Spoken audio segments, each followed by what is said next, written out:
Más Internacional. Llamado de Trump al optimismo en su primer discurso sobre el Estado de la Unión, dijo que no cerrará la prisión de Guantánamo. Grave incidente en el Mar Negro. Caza ruso pasa a menos de 2 kilómetros de avión espía estadounidense. Artículo del diario The New York Times analiza la hiperinflación en Venezuela y las consecuencias que puede tener para Maduro. En minutos hablaremos con el autor. Nuevo estudio revela el peligro del cigarrillo electrónico. Asegura que afecta al corazón y puede provocar cáncer. Ante Parlamento alemán habla una de las sobrevivientes del holocausto nazi. Pide que se acabe el antisemitismo y que no se olvide la tragedia sufrida por los judíos. Así empieza Red Más Internacional. Como siempre, les damos la bienvenida y empezamos también este recorrido por lo que ha sido noticia en el mundo en las últimas horas. Entramos en materia. En medio de aplausos, abucheos y también cuestionamientos, transcurrió el primer discurso del Estado de la Unión del presidente Donald Trump en el Congreso. Expuso allí sus pilares en materia migratoria, habló de comercio, de regímenes, de Guantánamo y de los Dreamers. En un discurso de 88 minutos, Donald Trump sorprendió por su tono conciliador. La primera parte estuvo centrada en economía y comercio.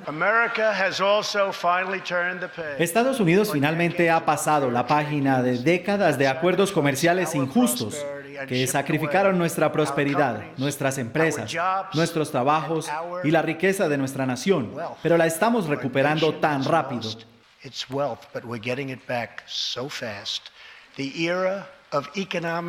La era de rendición económica ha terminado. A partir de ahora esperamos que las relaciones comerciales sean justas y recíprocas.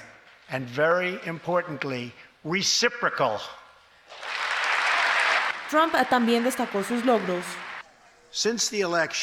Desde las elecciones hemos creado 2.4 millones de nuevos empleos,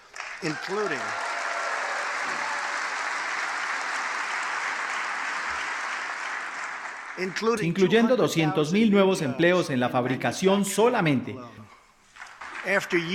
Después de años de estancamiento salarial, finalmente estamos viendo un aumento de los salarios. Uno de los temas más esperados de la noche, la inmigración. Pese a que fue aplaudido varias veces durante su intervención, también fue abucheado en uno de los temas más álgidos, sueño americano a cambio de muro fronterizo. Bajo el sistema roto actual, un solo inmigrante puede traer virtualmente un número ilimitado de parientes lejanos. En nuestro plan nos concentramos en la familia inmediata, al limitar los patrocinios solo a los cónyuges e hijos menores de edad.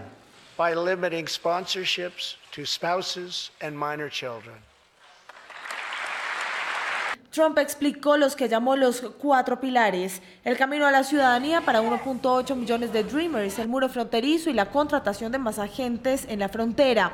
También un sistema migratorio basado en méritos y acabar con la migración en cadena. Uno de sus invitados, los padres de jóvenes asesinadas por la pandilla Mara Salvatrucha, a la que también hizo referencia. Esta noche hago un llamado al Congreso para que finalmente cierre las lagunas mortales que han permitido la Mara Salvatrucha y a otras bandas criminales entrar a nuestro país. Hemos propuesto una legislación que arreglará nuestras leyes de inmigración y apoyará a nuestro ICE y agentes de patrullas fronterizas. Sorprendió su tono conciliador. Hoy hago un llamado a todos a dejar de lado nuestras diferencias, buscar un terreno en común y convocar la unidad que debemos ofrecer a la gente. Esa es realmente la clave. Estas son las personas por las que fuimos elegidos para servir. Y su tono optimista. De hecho, este es nuestro nuevo momento en Estados Unidos. Nunca ha habido un mejor momento para vivir el sueño americano.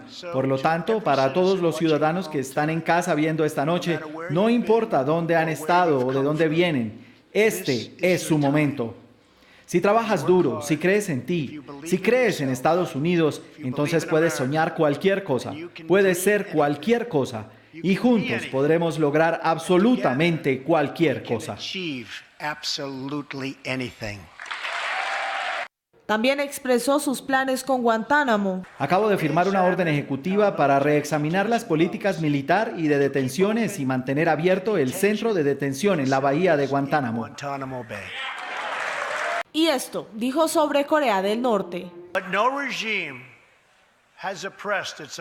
Ningún régimen ha oprimido a sus propios ciudadanos de una forma más total o brutal que la cruel dictadura de Corea del Norte. La irresponsable búsqueda de Corea del Norte de misiles nucleares podría amenazar muy pronto a nuestra patria.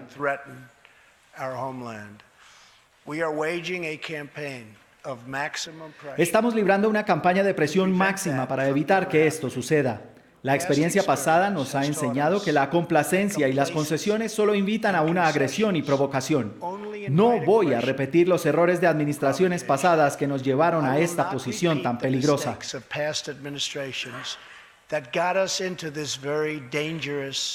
Solo tenemos que ver el carácter depravado de Corea del Norte para entender la naturaleza de la amenaza nuclear que podría representar para Estados Unidos y nuestros aliados.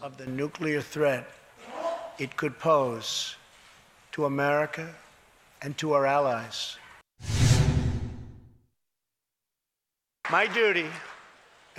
Mi deber y el deber sagrado de cada funcionario electo en esta Cámara es defender a los estadounidenses, proteger su seguridad, sus familias, sus comunidades y su derecho al sueño americano, porque los estadounidenses también son soñadores. Americans are dreamers too. Legisladores demócratas calificaron el discurso como divisivo y polarizante. Pese a los temas abarcados, sienten que faltó mencionar la trama rusa, el calentamiento global, el movimiento Me Too, la relación con el Congreso y de dónde saldrían los fondos para el muro. Tensión en el Mar Negro. Una vez más se registró un incidente con un caza ruso y una aeronave estadounidense. La situación fue denunciada por el Departamento de Estado de los Estados Unidos. Este es el video publicado por la Armada de Estados Unidos, donde señala la maniobra de un caza ruso muy cerca, a solo metros de un avión de reconocimiento de Estados Unidos. Es que se habría aproximado a 1.52 metros. La Unión Americana sostiene que la maniobra rusa violó el Acuerdo para Prevención de Incidentes Marítimos y Aéreos, que fue firmado en 1972 entre Washington y Moscú. La aeronave rusa, según denuncia la Marina Americana, violó flagrantemente las leyes y acuerdos internacionales. Estados Unidos también acusa al piloto ruso de cruzarse directamente a la trayectoria de un vuelo. A través de un comunicado, el Departamento de Estado pidió a Rusia que cese estas acciones que aumentan el riesgo de error de cálculo, peligro para las dos tripulaciones y colisiones en el aire. Nos vamos a una pausa, regresamos en minutos para seguir hablando de lo que ha sido noticia en el mundo. Ya regresamos.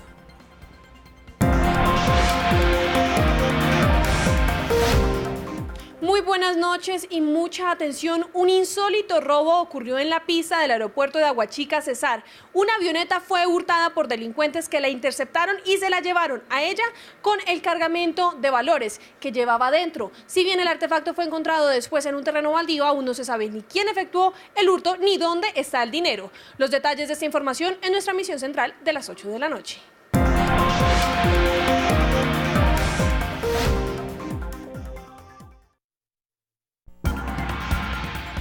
Estamos de regreso, esto es Red Más Internacional. Un artículo publicado en el diario The New York Times plantea un interrogante acerca de la hiperinflación en Venezuela y los cambios que este fenómeno económico podría provocar en la democracia del país.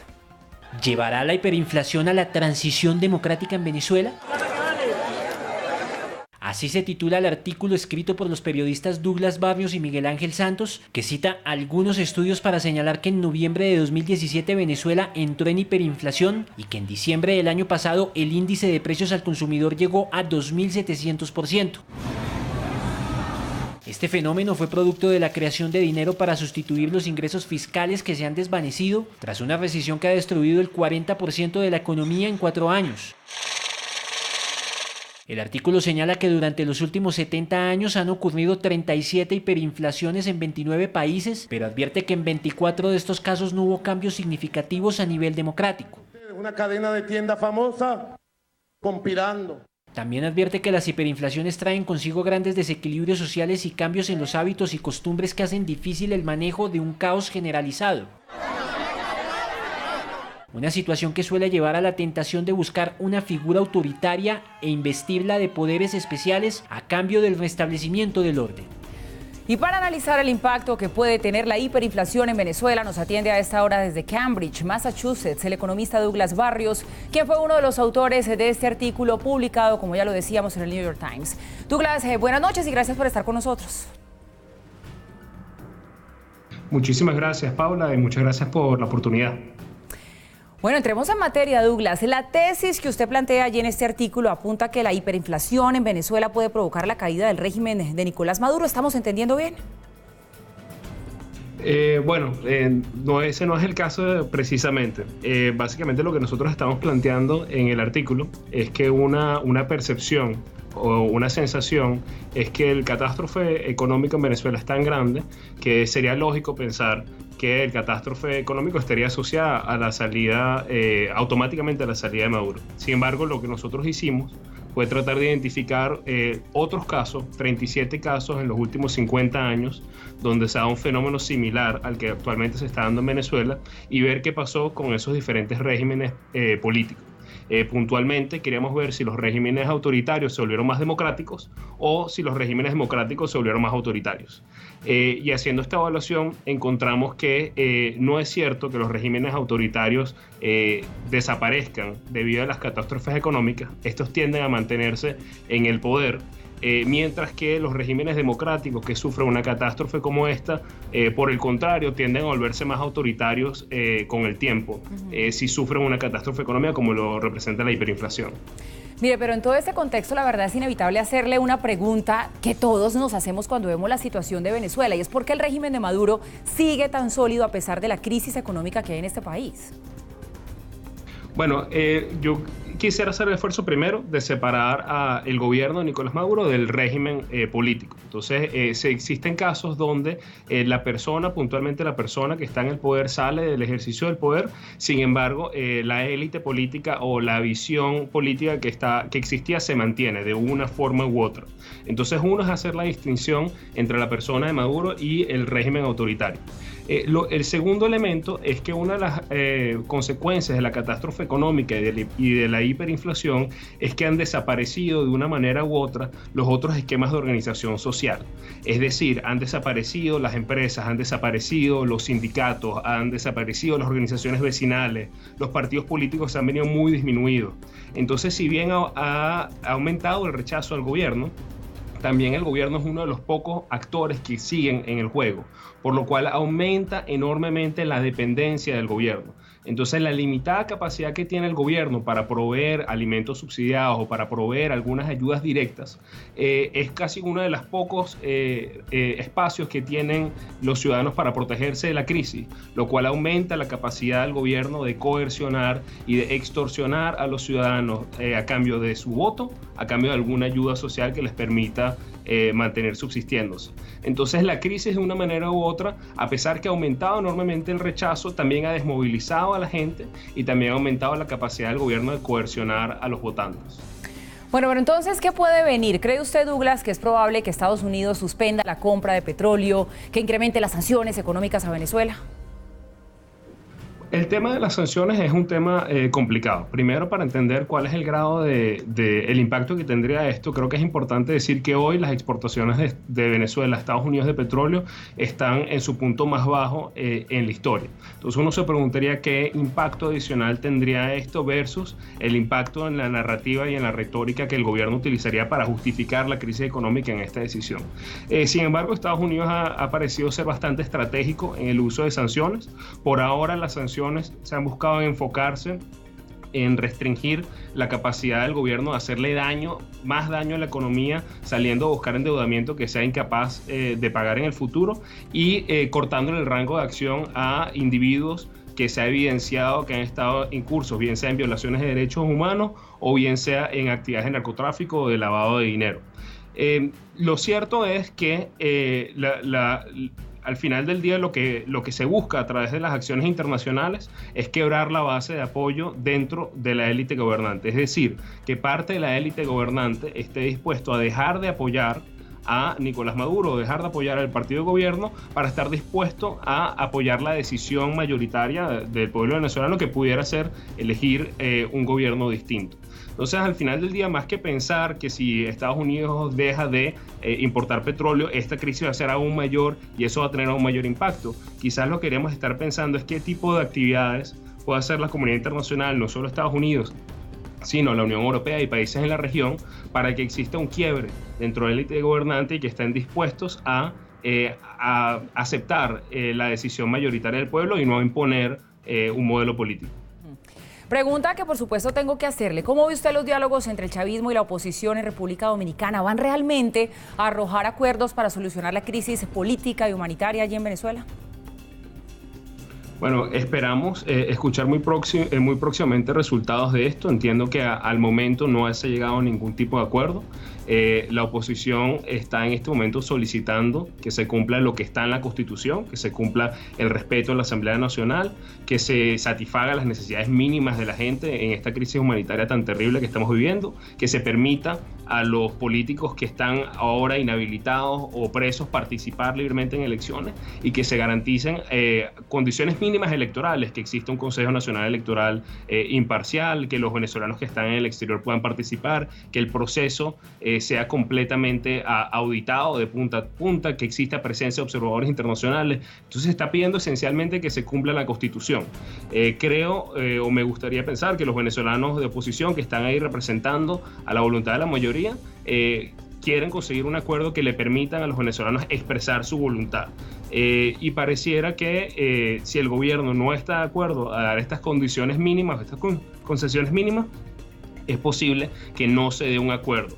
En ese caso es difícil pensar cuál será el próximo paso y cuál sería la agenda de la oposición si se hace esa situación. Ahora, lo que sí es cierto, innegable, es que si se da una elección y se da una elección donde existen los mínimos condiciones de competitividad, no hay ninguna duda que el gobierno de Nicolás Maduro saldría derrotado.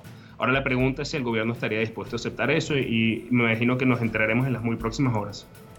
Pues bien, Douglas Barrios, economista, gracias por habernos atendido esta noche desde Cambridge. Feliz noche. Vale, muchísimas gracias. Espero que haya sido de utilidad y bueno, quedamos atentos siempre a la orden.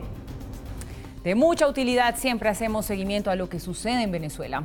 Cambiamos de tema. Imagen captada por un medio español deja ver el intercambio de mensajes entre Carles Puigdemont y Toni Comín, en lo que el ex líder admite que el gobierno de Madrid lo ha vencido.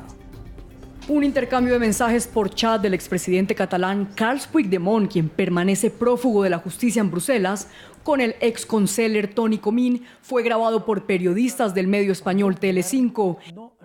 En la conversación, Puigdemont le dice a Comín que ha perdido la pelea y que rebaja sus aspiraciones luego de que el martes el Parlamento decidiera aplazar indefinidamente su investidura como único candidato de la Generalitat. Volvemos a vivir los últimos días de la Cataluña republicana. Supongo que tienes claro que esto ha terminado. Los nuestros nos han sacrificado. Al menos a mí. Vosotros seréis conciliers, pero yo ya estoy sacrificado tal y como sugería Tardá. Puigdemont le da a entender a Comín que el gobierno de Madrid lo ha derrotado. El plan de Moncloa triunfa. Solo espero que sea verdad y que gracias a esto puedan salir todos de la cárcel, porque si no, el ridículo histórico es histórico. En medio de la polémica que desató la publicación de los mensajes, Carles Puigdemont negó su retiro, pero explicó que también ha tenido momentos en los que ha flaqueado. Soy periodista y siempre he entendido que hay límites como la privacidad que nunca se han de violar. Soy humano y hay momentos en que también dudo, pero también soy presidente y no daré un paso atrás por respeto, agradecimiento y compromiso con los ciudadanos y el país. Seguimos. El aplazamiento dejó en desorden el tema de la independencia en Cataluña y el nombramiento de un presidente, así como un panorama incierto para la formación de un nuevo gobierno regional. Y retomamos a esta hora uno de los que sin duda ha sido uno de los temas de los que más se ha hablado durante el día. No es para menos el primer discurso del Estado de la Unión del presidente Donald Trump. Nuestro analista ya con nosotros aquí en el set. Vamos a saludarlo. Miguel Benito, analista internacional y profesor universitario. Miguel, gracias por estar nuevamente aquí. Un placer. Bueno, mire, un discurso del Estado de la Unión que tengo entendido fue el segundo más largo de la historia. Creo que quedó en evidencia lo polarizada que está la política en este país. Los republicanos aplaudiendo mucho, los demócratas en silencio. Pero en términos generales, empecemos por allí, después nos vamos a lo particular. ¿Le sorprendió algo de este discurso del Estado de la Unión o era lo que uno podría esperar de un líder y de un personaje como Donald Trump? Me sorprendió lo largo. Sí, fue muy largo. Eso para empezar. Inusualmente largo. Me sorprendió la cantidad de invitados especiales. Hubo muchos. Y eso se ha interpretado como una forma en la cual Donald Trump, de algún modo, intentaba salir de su propia persona, esa idea de yo hago cosas, sino de yo trabajo con gente, ya hay americanos que hacen fuerte este país, ¿no? Esa sería un poco la cuestión. Por lo demás, es un discurso que responde a lo que es más o menos la norma. Muchas se marcan prioridades, es poco específico, y había una duda, era si iba a ser muy conciliador o poco conciliador. Se tenía que mover en medio. Necesita ser conciliador porque necesita acordar cosas con los demócratas en las cámaras y con los propios republicanos, cosa que nunca es fácil para Donald Trump. Y por otro lado, estamos en un año de elecciones. A final de año, en noviembre, hay unas elecciones en las cuales se renueva la Cámara de Representantes completa y un tercio del Senado y más de casi 40 gobiernos territoriales. Cuando usted habla de ser conciliador, se refiere a esa frase que es la que más han replicado los titulares de prensa de ese llamado al optimismo que hizo Donald Trump. Eso sobre todo es un cambio. Donald Trump se había caracterizado, y su discurso del año pasado se había caracterizado por ser muy pesimista.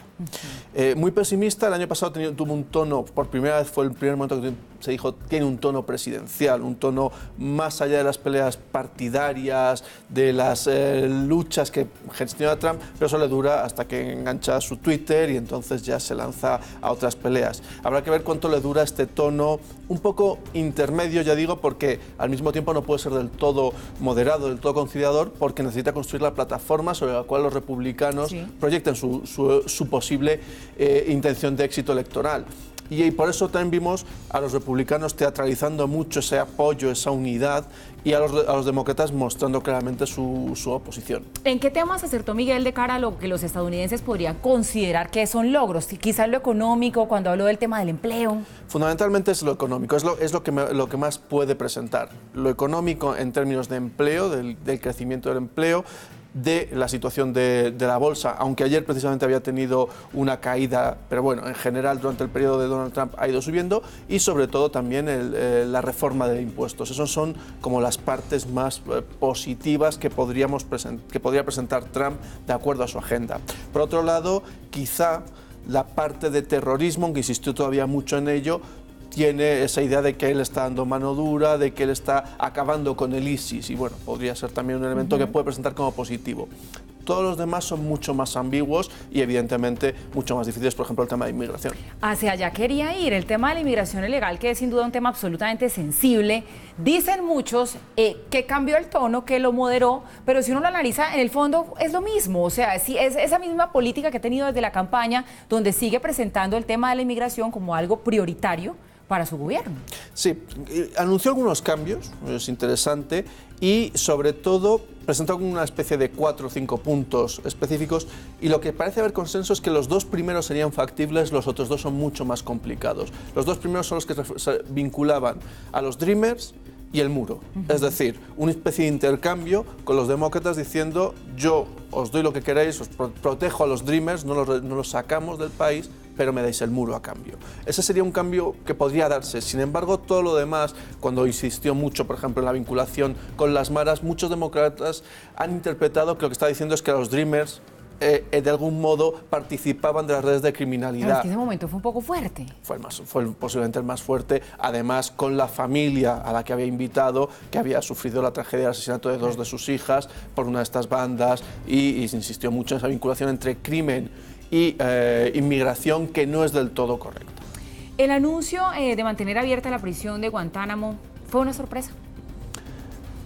Fue una sorpresa porque es algo que no se venía hablando, pero no es una sorpresa por el estilo del presidente y lo que quiere hacer el presidente Trump. Por tanto, en ese sentido, fue una sorpresa porque recuperó Guantánamo cuando realmente había desaparecido casi de la agenda hace 5 años, cuando Obama se encalla en que no puede cerrarlo, los republicanos le bloquean cualquier intento de cerrarlo, le generan un montón de problemas, además de otros problemas técnicos y legales sobre cómo tratar a los prisioneros, y parecía un tema, pues sí, Guantánamo estaba allí, perdido en el limbo político.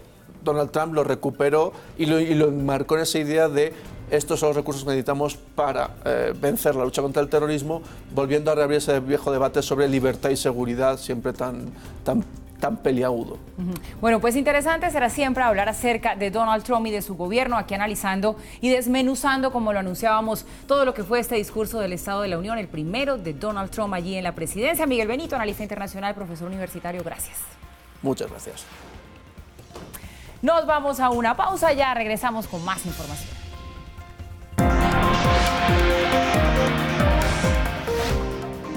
Buenas noches. El gobierno nacional ordenó hoy el cierre de la vía Bogotá-Villavicencio en ambos sentidos, ante el peligro que representa la pila que no colapsó luego de la tragedia del puente Chirajara. El ministro de Transporte, Germán Cardona, aseguró que en los próximos días se hará a conocer la interventoría por parte de Coviandes, el concesionario que está a cargo. Mientras tanto, la carretera continuará cerrada.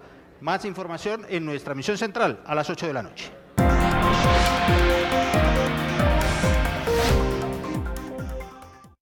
En noticias de la salud, si usted es fumador y cree que el cigarrillo electrónico es una buena opción, preste atención. Investigadores de la Facultad de Medicina de la Universidad de Nueva York llegaron a la conclusión que daña el corazón y que puede ocasionar cáncer. Según el estudio publicado por la revista de la Academia Estadounidense de Ciencias, el cigarrillo electrónico, contrario a lo que se cree, no está exento de riesgos para la salud. La investigación vincula el cigarrillo con daños al ADN del consumidor, por lo que se incrementaría el riesgo de cáncer de pulmón e incluso de vejiga, además de dolencias cardiovasculares. El dispositivo electrónico ofrece nicotina estimulante en forma de aerosol sin fuego ni tabaco, por lo que no tiene los elementos procesados que un cigarrillo normal, además de su combustión. Lo mejor es sencillamente no fumar. Una sobreviviente del campo de los nazis en Auschwitz elogió este miércoles ante el Parlamento la decisión de la canciller alemana Angela Merkel de abrir las puertas de su país a los solicitantes de asilo. Pidió que no se baje la guardia contra el resurgimiento del antisemitismo. Anita Lasker-Walfish, una judía de 92 años de edad, nacida en Alemania, que sobrevivió a Auschwitz con su hermana, pero que perdió a sus padres en el Holocausto, dijo que después de la guerra emergieron como refugiados en un mundo de fronteras cerradas. El mundo está lleno de refugiados. Para nosotros, en aquel entonces, las fronteras estaban selladas herméticamente y no se abrieron. Ahora es diferente, gracias a este gesto increíblemente generoso, valiente y humano que se hizo aquí. El Día Internacional de Recordación del Holocausto cayó este año el sábado, 73 años después de que el ejército soviético librara el campo de exterminio de Auschwitz en la Polonia ocupada. Juré no volver a pisar suelo alemán nunca más. Mi odio por todo lo alemán no tenía límites. Como pueden ver, he roto mi juramento. Y lo hice hace muchos años, y no me arrepiento. El odio es simplemente un veneno, y finalmente te envenenas a ti mismo. El Parlamento de Alemania celebra anualmente una sesión especial para recordar la fecha, que conmemora no solo a las víctimas del Holocausto, sino también a los que ayudaron a los perseguidos y otros que se resistieron a la tiranía de Adolfo Hitler. Debería preocuparnos cuando la mayoría de los judíos que viven hoy en Alemania dicen que experimentan hostilidad antisemita en su vida cotidiana. Toda forma de antisemitismo es inaceptable, especialmente en nuestro país. El evento de este año fue el primero en el que los legisladores del Partido Nacionalista Antimigrante Alternativa para Alemania estuvieron presentes luego de ganar escaños en el Parlamento por primera vez en las elecciones de septiembre.